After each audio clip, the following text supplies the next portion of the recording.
Hi, welcome back to Generation Gap Reacts. We are listening to another Tears for Fears song. This time it's Shout! Shout! What a great, fantastic song. This is your pick. This is your pick. She loves Tears for Fears. This is my pick. I have a lot of memories with this song, with Tears for Fears. They were so hot back in the days. It just brings back a lot of memories, and it just makes you want to get up and shout and be happy and dance and move. Just love it. Well, we'll get into the lyrics. Maybe happy isn't the word I would describe, but definitely they make you want to groove for sure. Oh, definitely. Very iconic, nostalgic songs. And I feel like Tears for Fears is one of the groups that even younger generations are aware of. It's not every artist, band, group do, millennials and Gen Zs know. But I think that Tears for Fears is a pretty popular one. Well, I'm not surprised. They're incredible. Yeah. Well, let's get started. Okay.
Okay, before you go on, I stand corrected when I use the word happy. This is the first time that I've actually paid attention to the lyrics.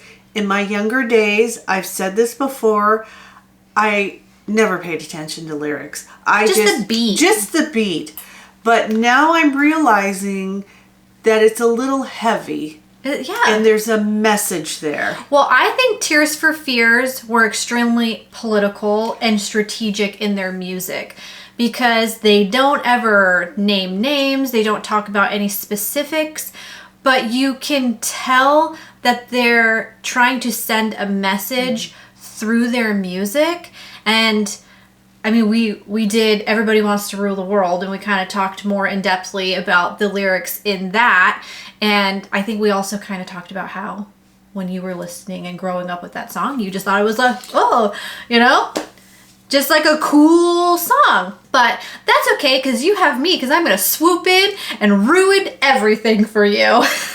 That is perfectly fine, because when I hear this, I'm still gonna get up and move. And then in the back of me, I realize that there's a message here. Oh, yeah. That I feel applies back then, and it applies now, the one-track mind. Yeah. I think that's part of the problem, being so, just that one-track mind. Yeah.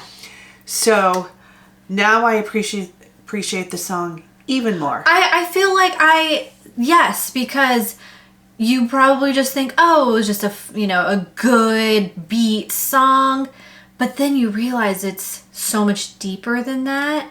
And anyways, I feel like the two of them could have been the lead guy in movies. They're so cute. And their style, their hair, this hair is coming back, by the way. I have seen young Gen Zs who have that kind of hairstyle, both of theirs. I feel like that this whole kind of 80s retro thing, even the hairstyles is coming back. They just look so cool. They should have been the lead role in some kind of movie in the 80s because they had that look. They definitely did. But we'll talk more when the song is over. Okay, let's go.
That was incredible. Can I go first? Yes, you go first. Okay, that was incredible. This is actually the first time I've ever seen this music video. That's what I was gonna say. I've heard the music thousands of times, but I've never seen the music video. And what I want to say about this, for as old as it is, it's very good. It's very good. It's very good. When I was growing up with my parents, there was only one TV, and I think that was pretty normal for when I was a child. There was just that no TV. Some people. just the one TV. But I never was, in my family, we were never really a big TV watcher. Mm-hmm. I mean, we would watch some shows here and there, but so when I was a teenager, I don't think I barely watched any TV. I was just so busy doing other things. And then when I lived alone, when I first moved out, I didn't even own a TV. So this was obviously on MTV, mm-hmm. and I've never watched it, probably because I just didn't watch a lot of TV. Yeah. But now I have this other appreciation for this song, because not only does it have a very upbeat vibe to it, but the message, the lyrics are incredible. Well, it's kind of funny you say that, because I kind of feel the opposite. I feel a lot of melancholy in the song. Okay, I can see that. There's a darkness to the song. Yeah. I mean, the bass and just, I think it's either keyboards or some sort of instrument, or I don't know, something that's kind of creating this bassy, kind of ominous quality about the song. So that's how I feel. But at the same time, it does have a beat that makes you want to groove. So I can see that. But for me, this song has always had that kind of ominous feeling to it. And I don't know if they're talking specifically about like a parent-child dynamic, but at one point in the lyrics, he says, they gave us life. Yes. So, and then shout, basically like shout against the injustices done to you. So I don't know if that just means against your parents and your raised, and not always having to accept everything as correct just because your parents did it or said it.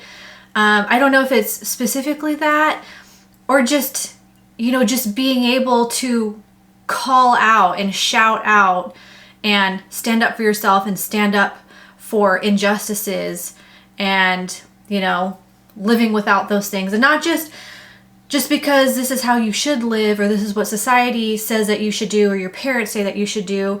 No, shout, be loud and be heard and be yourself. And that's how I've always kind of felt this song was about.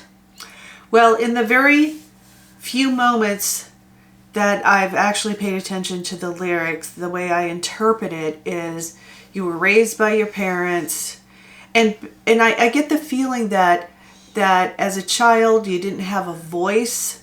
You had to be quiet. Yeah. And then you started getting frustrated and starting to understand the kind of person that you want to be, and you just are frustrated and you just want to shout it out.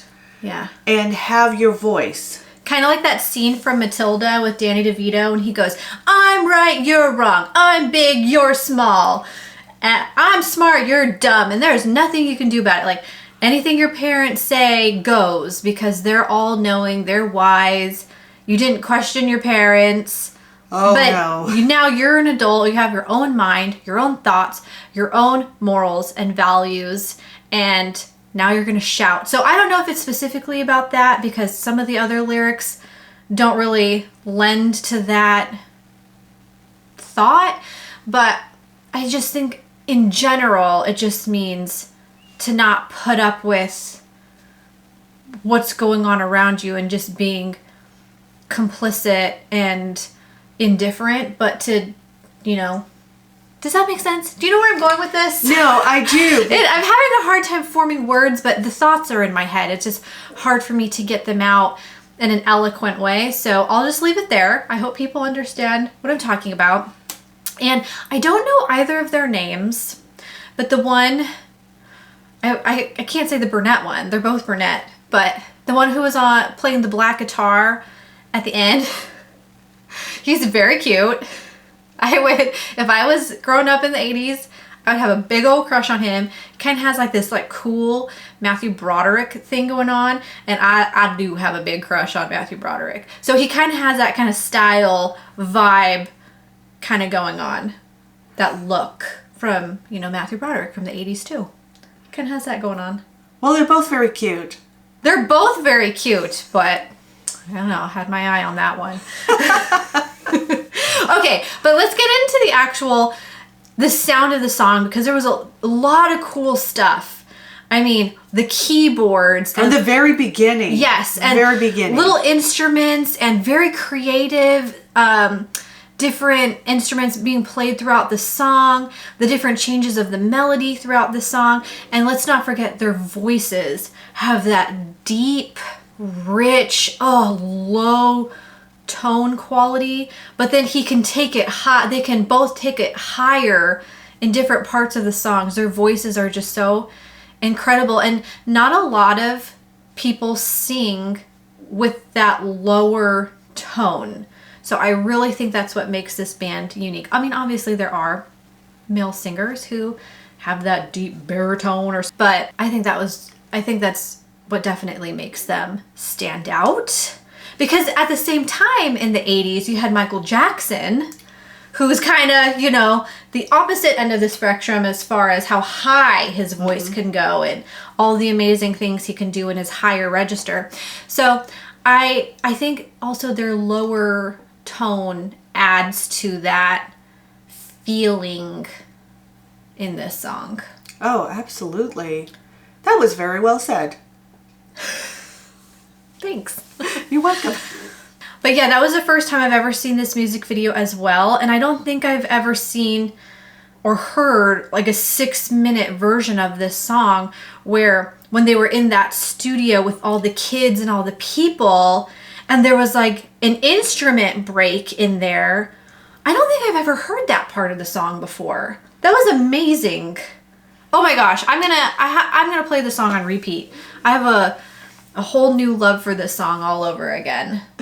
They're incredible. They are. Incredible back then, still incredible. Because the song comes on the radio, but I don't think it's a 6-minute version of this song. So they must cut out that instrument bit, that like bridgy part of the song to make it like a 3-4 minute song for the radio. I never really gave it much thought. Yeah, I think, I don't know. I could be wrong, but I don't remember ever hearing that cool instrument bit of the song, which was my favorite part, honestly. Yeah, it was pretty amazing. So anyways, I'll leave it with that.